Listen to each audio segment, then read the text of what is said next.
వివాహ వేడుకలో ఓ వ్యక్తి అత్యుత్సాహం మరో యువకుడి ప్రాణాల మీదకు తెచ్చింది. ఉత్తరప్రదేశ్ ఘజియాబాద్ జిల్లాలోని నంద్ గ్రామంలో ఈ ఘటన జరిగింది. ఓ వివాహంలో వధువు వరుడు దండలు మార్చుకునేందుకు సిద్ధమవుతున్న సమయంలో వారి వెనుక ఉన్న వ్యక్తి గాల్లోకి కాల్పులు జరిపాడు. 2 సార్లు జరిపిన కాల్పుల్లో పెళ్లికి హాజరైన ఓ యువకుని తలకు తూటా తగిలింది. ప్రస్తుతం ఆసుపత్రిలో చికిత్స పొందుతున్న ఆ యువకుడి ఆరోగ్య పరిస్థితి విషమంగా ఉందని వైద్యులు తెలిపారు. నిబంధనలకు విరుద్ధంగా గాల్లోకి కాల్పులు జరిపిన వ్యక్తిని పోలీసులు అదుపులోకి తీసుకున్నారు.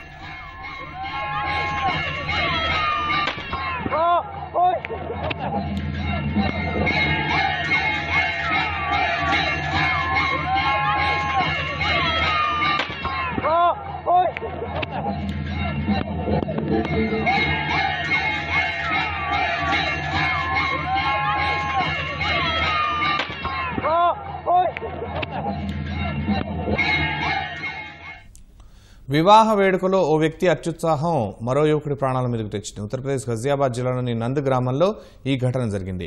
ఓ వివాహంలో వధువు వరుడు దండలు మార్చుకునేందుకు సిద్ధమవుతున్న సమయంలో వారి వెనక ఉన్న వ్యక్తి గాల్లోకి కాల్పులు జరిపాడు. 2 సార్లు జరిపిన కాల్పుల్లో పెళ్లికి హాజరైన ఓ యువకుని తలకు తూటా తగిలింది. ప్రస్తుతం ఆసుపత్రిలో చికిత్స పొందుతున్న ఆ యువకుడి ఆరోగ్య పరిస్థితి విషమంగా ఉందని వైద్యులు తెలిపారు. నిబంధనలకు విరుద్ధంగా గాల్లోకి కాల్పులు జరిపిన వ్యక్తిని పోలీసులు అదుపులోకి తీసుకున్నారు.